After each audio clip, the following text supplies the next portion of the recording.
Sunja gives her life for her family 4 generations deep, through every impossible choice and sacrifice, and through every pit of darkness that beckons to her and she refuses. She faces a culture that tries to blot her out, and yet she has the final word. She gives of herself endlessly, offering more than she has to begin with, and sees no triumph for it. But that was never her motivation, and that's the point.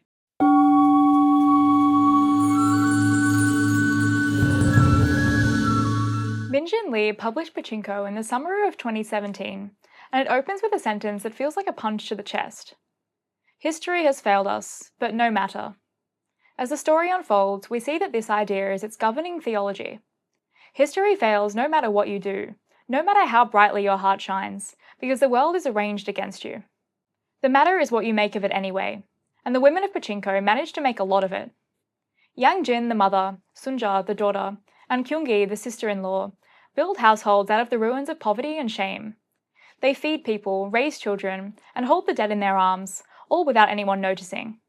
And that's the whole point, because what they're doing is the work of the divine feminine. In this video, we'll take a second look at goddess archetypes in literature. In the last video, we explored Howl's Moving Castle and the metaphysical structure of the divine feminine. For those who haven't seen it, I'll sum it up quickly. We talked about the goddess of the hearth, the god on the move, and the demon mediating the distance between them. We established that the goddess principle, in its most ancient and essential form, is nothing like Katniss Everdeen or Wonder Woman. The modern reimagining of the warrior goddess misses what she's really about. She's the one who tends the fire, thanklessly forming and creating the world that others use. The goddess is the earth principle, the ground of being that receives what falls into it and transforms it into what comes next. Pachinko takes this principle and subjects it to the crushing pressure of history, in a very intimate way. Minjin Lee subverts the goddess of abundance to show us a goddess of survival. The fire she tends is not metaphorical. It's the literal question of whether her children eat tonight, whether they have papers to stay in the country, and whether the next generation will survive at all. When we first meet Sunja, she's a girl in a fishing village in colonial Korea. Through a series of choices that cost her everything, including her most vulnerable self, she becomes something the ancient traditions would have recognized immediately, even though the novel never uses the word. She becomes a goddess by learning how to suffer for the sake of the greater good, but refusing to surrender despite being broken down from all sides. In the oldest mythological conceptions, that's exactly what goddesses do.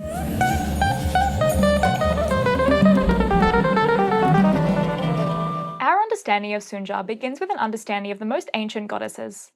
It begins in the stories that were told before the world became entrenched in contemporary notions of empowerment and self-determination, and before the atmosphere of women in wellness advertisements accosting us with its saccharine facade. Spoiler alert, buying a $200 lipstick won't make you feel good about yourself.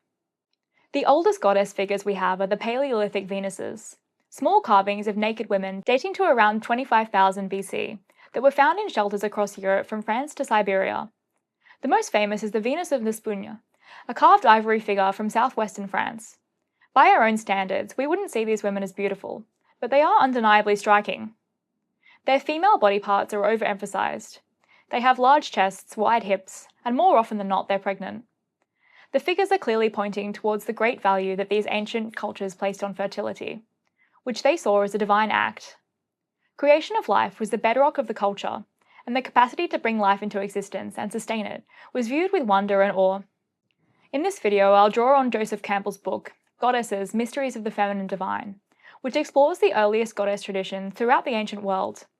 He observed that in the art of the Paleolithic, the female is represented in those now well-known little Venus figurines as simply naked. Her body is her magic. It both invokes the male and is the vessel of all human life. Campbell shows us that the women's magic is primary, and it comes from nature itself. Her body isn't a container or a vessel for something greater. Rather, she is the thing, and she is the mystery. The ancient people who carved these figures in bone, stone, and ivory buried them in their dwelling places as a form of sacrament. They understood something that we have mostly lost, that the capacity to bring life out of the body and sustain it through the body is the closest thing to the divine that we can achieve on Earth. Crucially, the little Venus figurines were not found in the deep, dark, ceremonial caves where men's initiation rites took place.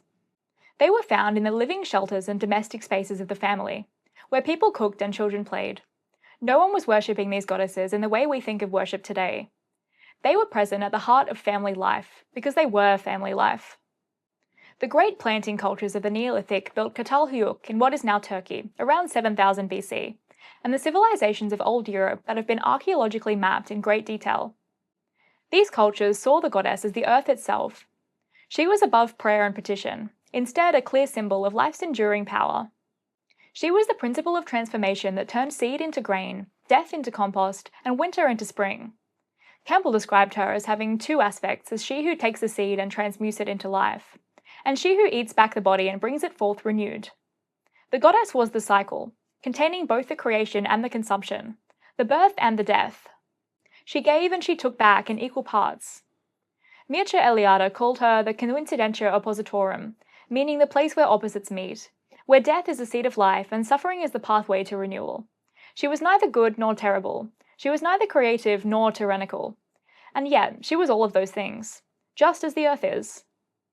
In this mythological framework, the role of the human woman was understood in the same way. Women were associated with the plant, from its cultivation to its gathering, and the patient tending that comes in between. Campbell notes that in the very early hunting and collecting traditions, the women are the ones who typically collect the plant food and the small game, while men are associated with the major hunting. So the male becomes associated with killing, and the female with the bringing forth of life. There is no hierarchy, just a recognition of two different kinds of sacred function, the outward and the inward, the arrow and the earth. Campbell reminds us that for around 4 million years, these functions were understood as cooperative rather than competitive. He writes, her biologically assigned role was to give birth to and to rear children. The male role was to support and protect. Both roles are biologically and psychologically archetypical. This isn't the way we tend to view the roles of female and male today, but what happened? How did we go backwards? The short version is that the nomadic cattle herding cultures that swept into Old Europe from the Eurasian steppe brought an entirely new metaphysics with them. They didn't throw out the goddess altogether, but they sidelined her, favouring the sky god, the warrior and the sun. Over the millennia of the Bronze Age and into the historical period, the great earth goddess was replaced at the centre of the divine order by the sky god. A familiar few are Zeus, Yahweh and Marduk. The feminine divine was pushed to the margins, assigned niche and limited roles, divided and subdivided into specialised figures who watched over their own domains without threatening the patriarchy. But she didn't disappear altogether. She persisted in the mystery cults, in the figure of Isis, in the cult of Demeter and Persephone, and in the Virgin Mary. Every tradition that rebelled against the official theology of the sky god remembered that there was something sacred in the earth and in the body, and in the cycle of transformation of suffering into life.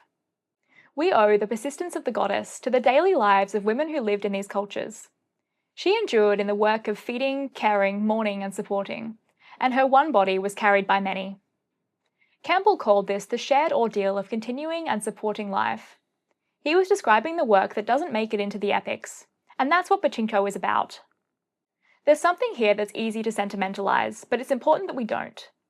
When the goddess was demoted, it changed how people thought about divinity, but it also changed how people thought about women, and it changed how we were treated. Women's work was worth less, legally, economically, and socially.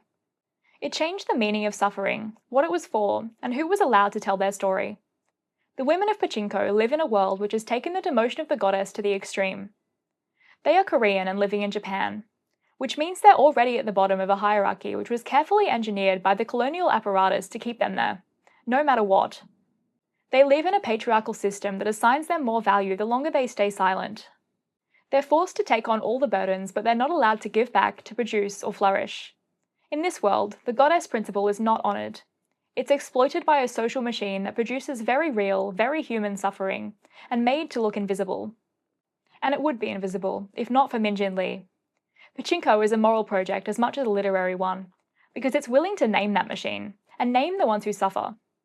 She brings life to the women of history through story, giving them interior lives and theological weight. She makes us see what the world around them has trained itself not to see. And as our eyes are opened, we see beyond that small slice of history to its ancient roots. The woman in the kitchen becomes as visible as the man in the marketplace, and she's doing the foundational work. She is the one who brings warmth to the world, and she's the earth on which everything else is built.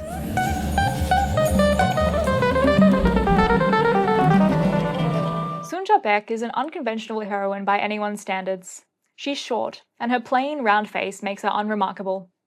When Pastor Shin of Osaka first sees her, He says, "Nothing in her prosaic appearance conjured up the harlot the prophet Hosea had been forced to marry. She's a girl from a fishing village who has been seduced by a powerful man she mistakenly trusted. After discovering she's pregnant, she now has to navigate the tumultuous social landscape of being an unmarried pregnant woman in colonial-era Korea. It spells total disaster, and she can feel it in her bones. Her shame is genealogical, reaching back to her memories of her dead father, whom she loved desperately, and forward to the child growing inside her, who will carry the stain of illegitimacy into an uncertain future." Lee writes, "Her mother's boarding house would be contaminated by her shame. There was a baby inside her belly, and this child would not have a real father like the one she'd had." Her next choice will define the rest of her life story. Hansu is brilliant and wealthy, and he offers her everything. She can have security, comfort, and financial protection for herself and the child. He tells her that he will take excellent care of her. The only condition is that she accept the role he has already written for her, and it marks him as dangerous. She will be part of the second family, and her life will be hidden by the shame that lingers around her. Her whole life will be defined by how useful she is to Hansu, and despite his offer of assistance, he will never be hers. And so she turns him down. She says, "I will never see you again. If you ever come near me again, I will kill myself." This is the first glimpse we see of Sunja's real character. She's at rock bottom, scared and helpless with no prospects and no plan. Just a dead father, a mother who runs a boarding house, and a pregnancy that will make her an outcast. That she refuses Hansu anyway is a testament to her resounding certainty of self. She knows in her body that surrendering is not an option. In the moment of decision, she thinks of her father. Lee writes, "She could see her father so clearly. His beautiful eyes, broken lip, his hunched and delayed gait. When he finished his long day's work, he would carve her dolls out of dried corn cobs and branches." Her father taught her how to respect herself, and she's only now learning the full importance of that lesson. She would rather die than betray him. Even though Hansu could solve all of her practical problems with a wave of his hand, it wouldn't be worth losing herself, and the loving connection she has with her family. This is Sunja's first sacrificial act, and her story will require many more. Campbell illuminates the sacrificial act as a cornerstone of the feminine hero. She is distinguished by the gift she can offer in service of something larger. He writes, "The hero isn't someone who has hit 600 home runs in his lifetime. The hero is someone who has given his life for a cause or for others. The masculine hero gives his life for honor, commonly on the battlefield or at the end of a quest. It's an outward sacrifice, so it looks like a straightforward exchange. But the same can't be said for his female counterpart. Most of her sacrifice is beneath the surface, harder to see unless we descend with her into the underworld, into the landscape of darkness and suffering where ordinary life can't follow. She brings back something the world needs, and Campbell finds this pattern most succinctly in the myth of Ishtar and Tammuz. Ishtar descends to the underworld to bring back her dead spouse, surrendering at each of the underworld's 7 gates one of her divine powers. She arrives at the bottom vulnerable and empty. When she returns, she is transformed, and the god is restored to life. Her sacrifice is total. Anything less would not bring back her love. Campbell writes of this image of the woman's role not only as creator of the cosmos, but as rescuer within the cosmos, is the basis of the old traditions. Sunja's descent starts with her pregnancy. From that moment, she is in the underworld. The first thing she does is move to Japan to live with the family of a man she hardly knows, who has agreed to marry her out of theological conviction and the kindness of his heart, although he isn't the father of her child. In Japan, she is foreign and unwanted, and no one else notices her. She struggles to make a life for herself, selling kimchi at the market to make ends meet, and holding the household together by a thread. The family lives in the grinding poverty of being Korean in Japan through the 20th century, and to make matters worse, her husband Itzhak is sent to prison. Their poverty is described in great detail, and it captures all 5 senses. Sunja wheels a wooden cart to the market, haggling with suppliers and cooking from bones. She feeds children, lodgers, and strangers she meets. Her kindness comes from a deeply felt understanding, and it fuels her. Like the goddess, she descends further and further, and every time she brings something back. At her job interview with Pastor Shin, we see her radical honesty. She tells him, "I'm very grateful to Pastor Bake for his painful sacrifice. I will work very hard to serve him. I will do whatever I can to make his life in Japan better." Here, she's only 16 years old, and she's already thinking in terms of debt, obligation, and service. Her life is organised around the balance of what she owes, and she doesn't have the time to pause and wonder what she might be owed, if only the world was different. Like the goddess, she's oriented away from the self, and towards what really matters. She understands intuitively, and through her experience, that real values lie in relationships with others. That's what Campbell means when he says that for the last 4 million years, the feminine role has been cooperative rather than competitive. The continuation of life is more important and more dignified than individual glory. From the perspective of Pachinko, the point of Sunja's story is to demonstrate that by sacrificing for others, you grow in ways you often don't expect, ways that expand your capacity, your endurance, and your wisdom. Through the feminine orientation, ordinary women can harness the divine power of the goddess in the deep, eternal ground of creation and return.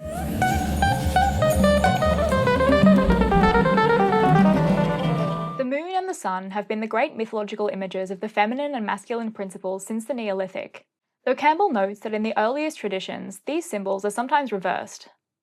In the dominant system that runs through the Mediterranean world and into the Christian tradition, the sun is masculine, representing light, power, and a conquering energy that names and illuminates. The moon is feminine, representing a cyclical darkness and brightness, and is associated with time, death, and rebirth, like a tide pulling on all living things. Campbell writes, all of the dead and resurrected gods of the Mediterranean area are associated with the moon: Osiris, Attis, Adonis, and Jesus. The moon mythologically is 3 nights dark, just as Jesus was 3 nights in the tomb with the dark rock over the door. In other words, the moon is a symbol of sacrificial transformation, retreating into the darkness only to come back transformed, shining bright once again. The resurrection is always lunar, since the sun never dies and never returns. Just like the goddess, we don't see what happens on the other side, when the moon goes dark and the transformation unfolds. The moon and the goddess share a story, and a wisdom which can enter the darkness and come back from it every time. It's a principle that understands death as the seed of renewal, because it has made that passage over and over, from the beginning of time. Sunja's life has this lunar quality. Over and over, the small joys and securities she builds are broken down, and she has to start over with the remains. The first darkness comes when her father dies and when she's 13. The second, when Hansu betrays her, and the third, when Itzhak is arrested and dies. She endures the war, persistent hunger, and decades of selling in the market with a resilient spirit, and each time the light goes out, she doesn't collapse into the darkness. She lets it transform and regenerate her, and she creates a warmth strong enough to keep her family alive. Mythologically, she's the equivalent of the lunar principle, making the passage through the dark and bringing back eternal treasures. The novel draws on Sunja's Korean cultural context to integrate something particular to it. In traditional Korean thought, the concept of Han, which describes the Korean experience of grief, resentment, and sorrow accumulated through historical and personal suffering, is one of the defining dynamics of cultural life. Han is more detailed than sadness. It names the injustice carried in the body across generations, the grief of a people colonized and displaced and denied, held so long it becomes part of the landscape of the mind. It's what happens when the moon enters its dark phase and doesn't return. And alongside Han is Hung, the irrepressible capacity for warmth, humour, and song, for the continuation of life despite everything. It's a force that moves through sorrow rather than escaping it. Both of these concepts are cornerstones of Sunja's life. She carries Han in every cell of her body, in the pregnancy, the exile, and in Noah's death. And she generates Hung in the warmth in the kitchen and the food that keeps everyone alive. On the surface, it looks like stubbornness, but it's actually the most defiant form of divinity available to a human being. In the mythological framework we've been building, this is exactly what the lunar goddess does. She holds the dark and the light in partnership, carefully crafting the cycle of life. For her, sorrow and joy are reasons which come and go, and she moves through them like the earth moves through winter and spring. Sunja's heroism is more complex than what we're used to. The cost of her sacrifice is not borne by her alone, and it's not borne equally by the people she sacrifices for. The cost is ultimately and brutally paid by Noah. Noah is Sunja's firstborn son, and Hansu's biological son, though he doesn't know this, as he was raised to believe that Itzhak Beg is his father. He is the novel's most gifted character. He shines with brilliance and beauty, and initially it seems he's made it out of the generational trap. He's a student of English literature at Waseda University who can read Dickens without a dictionary.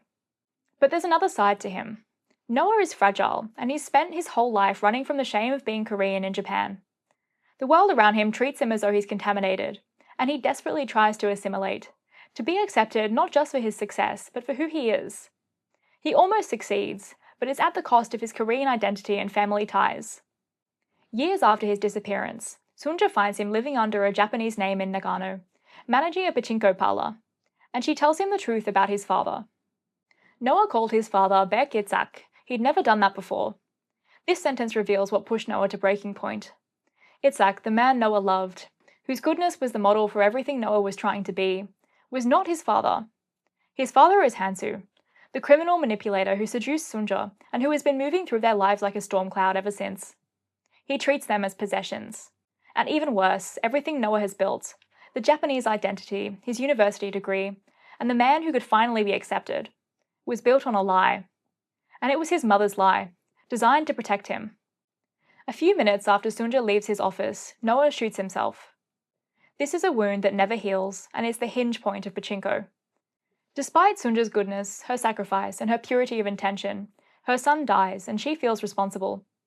There's no one to offer her any consolation, and it's another tragedy she must carry with her.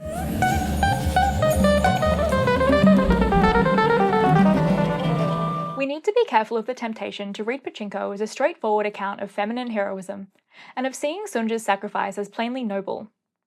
Women who endure everything for their children are automatically put into that category. But here the story is more complex, and it produces a kind of hero worth taking a second look at.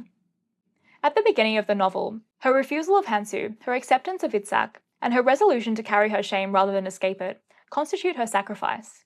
But it's her son who pays the price with his life. Minjin Lee isn't persecuting Sunja for her actions. She's exploring the true cost of the feminine sacrificial role. Campbell understood this cost, though he tended to discuss it in mythological rather than psychological terms. The Ishtar who descends to the underworld to bring back Tammuz is stripped of her powers at every gate. Arriving at the bottom of the underworld, she's naked, and it's hard to tell if she's still divine. This kind of sacrifice goes beyond metaphor and allegory.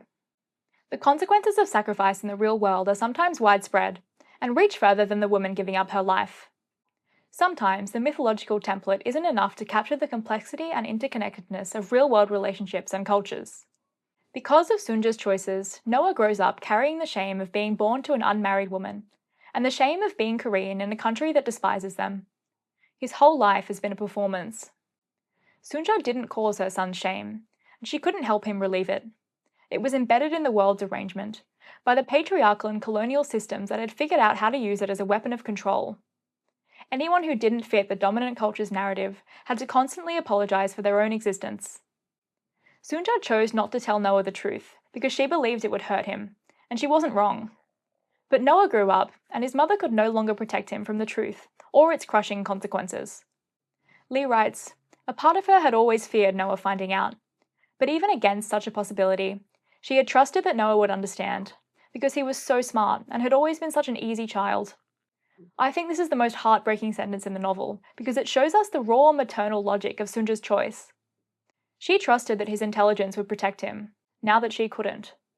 What she didn't understand, and what he kept from her when he disappeared, was that his intelligence was exactly the thing that made the truth unbearable. In his own way, Noah is also a lunar figure, albeit a broken one. He is brilliant and then eclipsed, descending into the black and never coming back. He can't escape the darkness because it lives inside his mind like a parasite. It's part of his story, and Lee describes it as a dark, heavy rock within him. He has the same gift of endurance as his mother, but he lacks the warmth to temper it. She has the gift because she's bound to the people she loves. Her life and herself are made of her loves and cares. Noah, on the other hand, endures in solitude, maintaining the small routines that secretly remind him who he is. On Wednesdays, he has soba for lunch, and every day he reads an English novel for half an hour. He performs his routines alone because he's been cut off from the ground of being. In the end, the cut was too clean and complete for him to survive. In a cruel turn, Noah has inherited his mother's values, but none of her resources to survive them.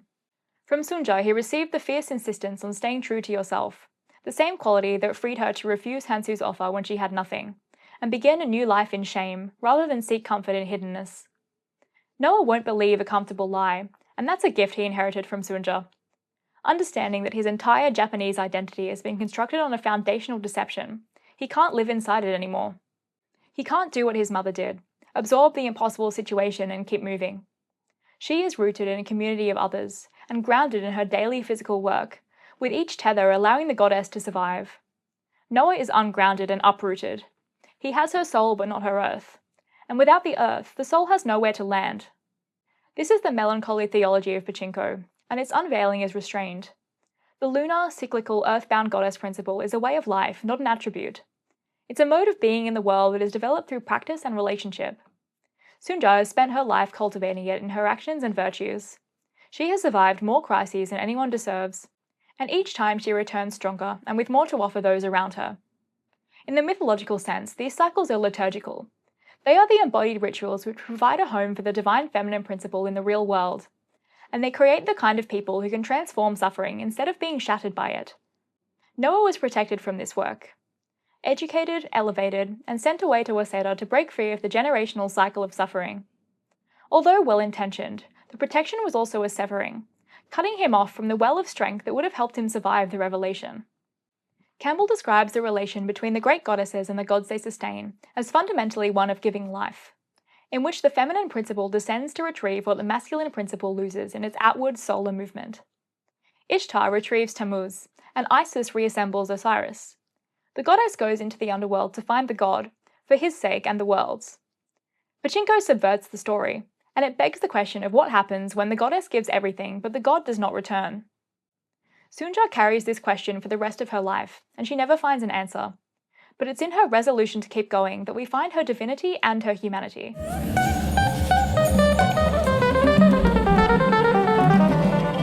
There's a famous observation by Campbell about the challenge facing women in the contemporary world. He wrote that many of the difficulties that women face today follow from the fact that they are moving into a field of action in the world that was formerly reserved for the male, and for which there are no female mythological models.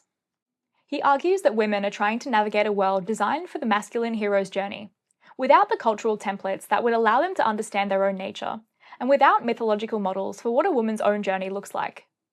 The women who move into the masculine field of individual achievement, as many women do today in the world of their careers, face competition for external status without a map. She is something in her own right, Campbell tells us, speaking of the tragedy that occurs when women spend their lives chasing a goal and lose the thread that guides them back to who they are. Under the pressure of a culture that only values the masculine model of achievement, it's too easy for women to forget that the feminine model of achievement is still there. And it will always be there, because the goddess principle is eternal. With a profound whisper, Pachinko offers us a mythological model for the feminine journey. Lee throws out the model of the woman who becomes a warrior and wins the respect of the world by performing the masculine qualities that the world already values. And she replaces it with a model of the woman who sustains the world from below, transforming suffering into life, providing the greatest gifts that our culture doesn't recognize. It's the model of the goddess of the earth, rather than the god of the sky. Critically, she presents this as truly heroic, and that's something Campbell was also trying to recover. The goddess is the real thing, because she actually holds the world together, while everyone else is busy performing their own importance. It's important we don't look at this argument in the wrong way, and I think Pachinko's greatest strength is that it puts it in a way we can all feel, even as it relates to our contemporary society. We've spent 60 years rightly dismantling the systems that assigned women to domestic work by default, that use the rhetoric of female nature to enforce economic and legal subordination. The recovery of the goddess archetype must not mean a return to those systems.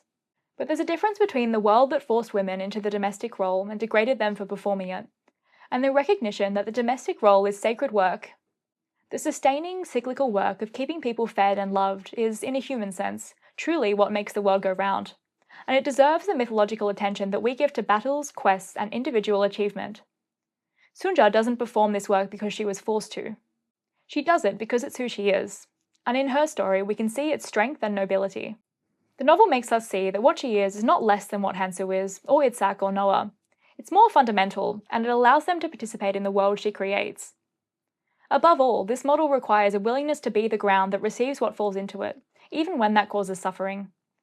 Sunja receives Hansu's betrayal and Itzhak's death, followed by Noah's disappearance and the taking of his own life. She endures decades of contempt from a society that does not want her people to exist. And her willingness to hold it all rather than run from it is what allows her to transform all that suffering, for herself and the community she calls home. It's that suffering that allows her to breathe life into her younger son Mozasu, who builds a Pachinko empire and finds a place for himself in a society that shuns his kind, and into her grandson Solomon, who will carry her sacrifice forward into a new century. This is what the Earth Goddess does. She's not the goddess of victory, because victory means nothing without a home.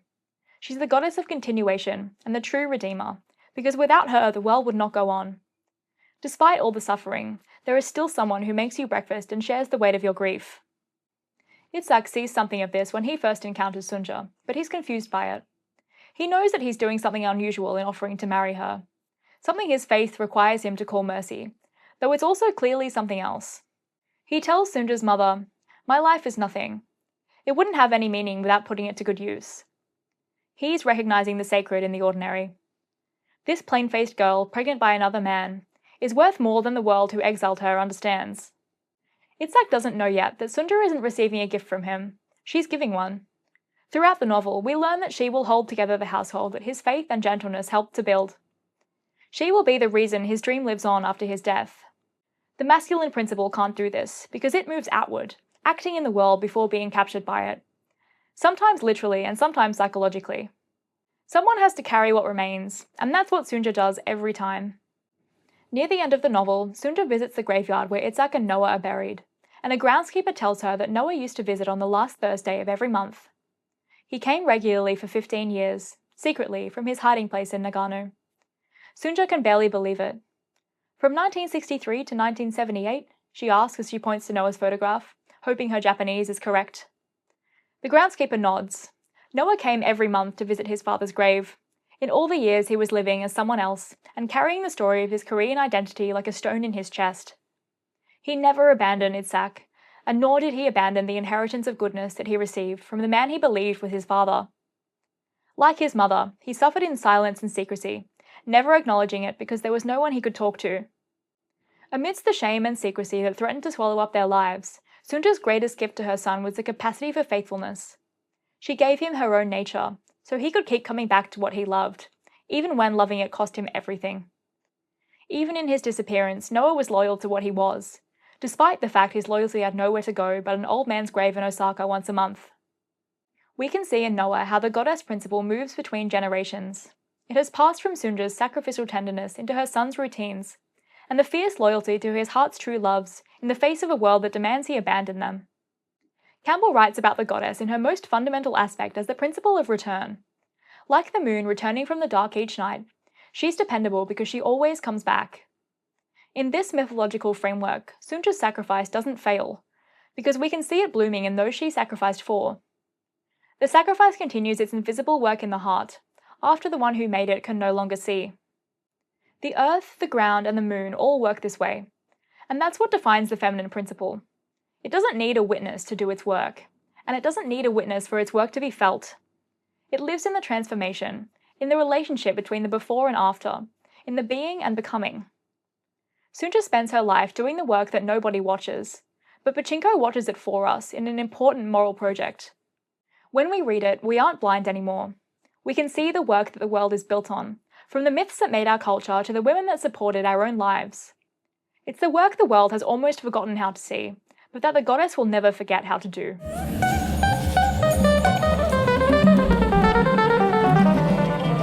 In the last video, we began with Sophie Hatter, who embodied and named the principle that the goddess archetype rests on, that the one who tends the fire is doing something sacred, whether or not the world recognizes it as such. I said that the goddess isn't the one who goes on the quest, but the one who makes the going possible in the first place. Pachinko follows the lines of the argument, and it introduces the historical context of Japanese colonialism, racial contempt, and wartime poverty, which form the divine feminine under immense pressure. It's precisely this pressure that allows her to shine so clearly and so brightly, and she does so in the story of an honest woman who does everything right and watches her son die anyway. It's not a comfortable book to read, but it's strong and durable. It gives us the image of a woman who becomes sacred because she doesn't crumble under the pressure. Campbell asks what a hero essentially is, and answers that the hero is the one who gives their life for others. Sunja gives her life for her family 4 generations deep, through every impossible choice and sacrifice, and through every pit of darkness that beckons to her and she refuses. She faces a culture that tries to blot her out, and yet she has the final word. She gives of herself endlessly, offering more than she has to begin with, and sees no triumph for it. But that was never her motivation, and that's the point. All she wants and works for is the flourishing of the people closest to her, and her efforts resolve into a continuation of her spirit. It lives on in her own family for generations, and in the hundreds of small kindnesses she extends to everyone around her without keeping count.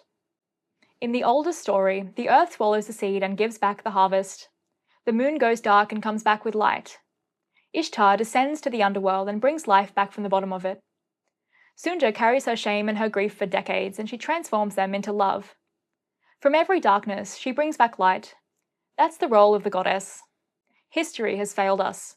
But Sunja, and every woman who has lived a life like hers, goes on, making the world from whatever's left every time history destroys it.